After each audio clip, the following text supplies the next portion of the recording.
नमस्कार। आज का विषय है सचिवीय कार्य पद्धति और आज हम पढ़ने वाले हैं अध्याय दूसरा निगमित वित्त के स्रोत। इस अध्याय के अंतर्गत हम पढ़ेंगे आज पूर्वाधिकार अंश अर्थात प्रेफरेंशियल्स। पिछले वीडियो में हमने पढ़ा था समता अंश, उसका अर्थ, परिभाषा तथा विशेषताएं। आज हम पूर्वाधिकार अंशों का अर्थ, परिभाषा और विशेषताओं के साथ में उसके प्रकार भी पढ़ेंगे और साथ ही हम जानेंगे कि संचित लाभ अर्थात लाभ का पुनर्विनियोग क्या होता है और उसको प्रभावित करने वाले घटक कौन से हैं। तो आइए शुरू करते हैं। पूर्वाधिकार अंश का अर्थ क्या होता है। पूर्वाधिकार अंश वे अंश होते हैं जिन्हें कंपनी के लाभांश प्राप्त करने का पूर्वाधिकार होता है। उसी प्रकार कंपनी के समापन पर कंपनी के इन पूर्वाधिकार अंशधारियों को पूंजी वापसी में भी पहला अधिकार प्राप्त होता है। तो पूर्वाधिकार अंशों पर लाभांश का भुगतान समता अंशों पर लाभांश के भुगतान के पूर्व किया जाता है। लाभांश का जो दर होता है वह निर्गमन के समय ही घोषित कर दिया जाता है। सामान्यतया पूर्वाधिकार अंशों पर मतदान का अधिकार नहीं होता है। उन्हें केवल उन्हीं विषयों पर मतदान करने का अधिकार होता है जिनसे उनके हित प्रभावित होते हैं, जैसे व्यवसाय का विक्रय या उपक्रम का विक्रय अथवा पूर्वाधिकार अंशधारकों के अधिकारों में परिवर्तन किया जा रहा है। तो पूर्वाधिकार अंशधारक कंपनी के सह स्वामी होते हैं अर्थात को ओनर्स होते हैं। वास्तविक स्वामी कंपनी के सामान्य अंशधारक होते हैं। कंपनी के नियंत्रक ये कंपनी के नियंत्रक नहीं होते हैं, जबकि कंपनी के नियंत्रक सामान्य अंशधारक होते हैं। जो व्यक्ति जागरूक होते हैं या कि जिन्हें जागरूक निवेशक भी कहा जाता है, ये व्यक्ति ही इन पूर्वाधिकार अंशों में अपनी पूंजी विनियोजित करते हैं, क्योंकि उन्हें सुरक्षा के सिद्धांत की तीव्र इच्छा रखते हैं और एक निश्चित आय से ये संतुष्ट होते हैं, यानी कि वे अपनी पूंजी और लाभांश के प्रति स्थिरता को महत्व देते हैं। अब इसकी हम परिभाषा देखते हैं। जिस प्रकार की इनके नाम से ही सूचित होता है कि इन्हें अलग विशिष्ट विशेषाधिकार अथवा पूर्वाधिकार प्राप्त होते हैं, तो ये जो है इसकी परिभाषा इन दो भागों में हम विभाजित करके कर सकते हैं। अ है कंपनी के जीवन काल तक लाभांश के भुगतान का पूर्वाधिकार और ब है कंपनी के समापन की दशा में पूंजी का पूर्वाधिकार। तो कंपनी के जीवन काल तक लाभांश के भुगतान के पूर्वाधिकार का अर्थ होता है जब तक के इन अंशों का भुगतान नहीं किया गया है तब तक इन्हें लाभांश एक निश्चित दर से प्राप्त होता रहेगा, कंपनी को लाभ हुआ हो या ना हुआ हो। उसी प्रकार कंपनी के समापन की दशा में पूंजी वापसी में अर्थात संपत्तियों का विक्रय करने पर बची हुई राशि में से जो राशि प्राप्त होती है उसमें पहला अधिकार इन पूर्वाधिकार अंशों को होता है और उसके बाद सामान्य अंशधारियों को होता है। अब हम देखेंगे पूर्वाधिकार अंशों की विशेषताएं क्या होती है।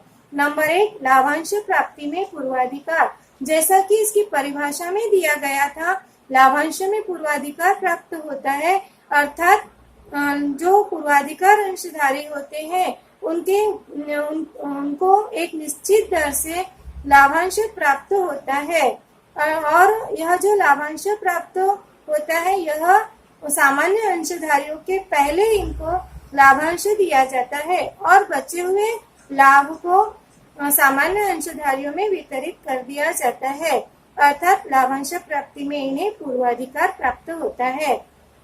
नंबर 2 है पूंजी वापसी का अधिकार।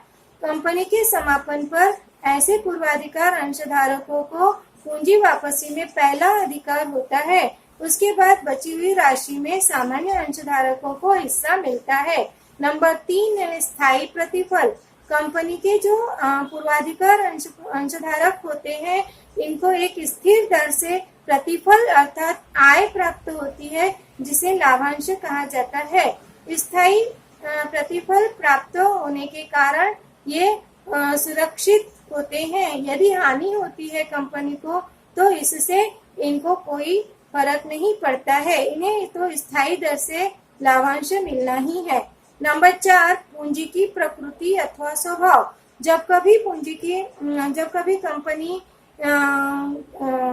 यह पूर्वाधिकार अंशों का भुगतान एक निश्चित अवधि के बाद करना होता है। कंपनी को पूर्वाधिकार अंशों का भुगतान एक निश्चित अवधि के बाद करना होता है, अर्थात इसका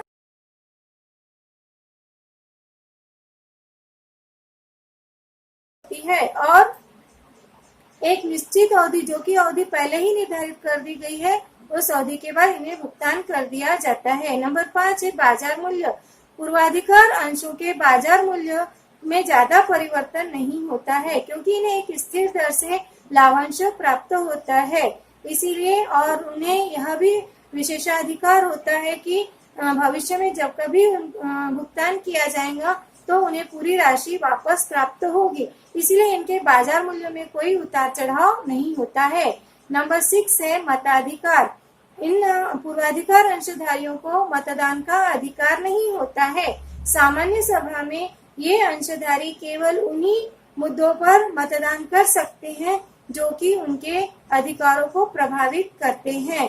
तो इन्हें मतदान का अधिकार नहीं होने के कारण ये कंपनी को नियंत्रित भी नहीं कर सकते हैं। मुख्य नियंत्रक जो होते हैं वो सामान्य अंशधारी होते हैं। नंबर 7 है जोखिम। इन अंशधारियों को यदि हानि होती है कंपनी को तब भी इन्हें लाभांश प्राप्त होता है। उस साल में नहीं होता है, लेकिन अगले वर्षों में उसका जो लाभांश होता है वो संचित हो जाता है। अगले वर्षों में जब कभी कंपनी को लाभ होता है तो इन्हें सबसे पहले लाभांश प्राप्त होता है और इनके जो पूंजी व्यवसाय में लगाई है इन्होंने, उसके भी डूबने का उन्हें खतरा नहीं होता है, अर्थात इसको किसी प्रकार की जोखिम नहीं उठानी पड़ती है। नंबर 8 है अंकित मूल्य। इनका अंकित मूल्य सामान्यतः सामान्य अंशों से अधिक होता है, जैसे कि 100 रुपए या उससे अधिक। उसके बाद नंबर 9 है अधिकार या बोनस अंशों का निर्गमन। सामान्य अंशों को अधिकार अर्थात राइट इश्यू और बोनस अंशों में अंश प्राप्त करने का अधिकार होता है, लेकिन पूर्वाधिकार अंशधारकों को अधिकार अंश और बोनस अंश प्राप्त करने का अधिकार नहीं होता है। अब हम देखेंगे पूर्वाधिकार अंशों के प्रकार। पूर्वाधिकार अंशों के प्रकार 8 प्रकार होते हैं। पहला है संचयी पूर्वाधिकार अंश, अर्थात इन पूर्वाधिकार अंशों पर लाभांश जो है वह संचित हो जाता है। यदि कंपनी किसी वर्ष लाभांश का भुगतान नहीं कर पा रही है या लाभांश की घोषणा नहीं की है, लाभ कम होने की वजह से या फिर कंपनी को हानि होने की वजह से, तो ऐसे समय में कंपनी के जो ये अंशधारी होते हैं, पूर्वाधिकार अंशधारी होते हैं, इनका लाभ संचित हो जाता है, इसीलिए इसे संचयी पूर्वाधिकार अंश कहते हैं। नंबर 2 है असंचयी पूर्वाधिकार अंश। ये पूर्वाधिकार अंश वे अंश होते हैं जिनका लाभांश अगले वर्ष में संचित नहीं होता है। यदि कंपनी को हानि होती है और कंपनी लाभांश की घोषणा नहीं करती है तो इनका लाभ अगले वर्ष के लिए संचित नहीं होगा, तो इन्हें कहते हैं असंचयी पूर्वाधिकार अंश। उसके बाद में नंबर 3 है भागयुक्त पूर्वाधिकार अंश। भागयुक्त पूर्वाधिकार अंश वे अंश होते हैं जिन्हें कंपनी के बचे हुए लाभ में, अर्थात पहले पूर्वाधिकार अंशों को निश्चित दर से लाभ तो दे ही दिया है, उसके बाद में सामान्य अंशों को लाभांश प्राप्त होगा। अब उसके बाद भी यदि लाभ बचा हुआ है तो उसमें भी वह अपना हिस्सा प्राप्त फिर से लाभांश प्राप्त करने का उसे अधिकार होता है, उसे कहते हैं भागयुक्त पूर्वाधिकार अंश। उसके विपरीत नंबर 4 है अभागयुक्त पूर्वाधिकार अंश।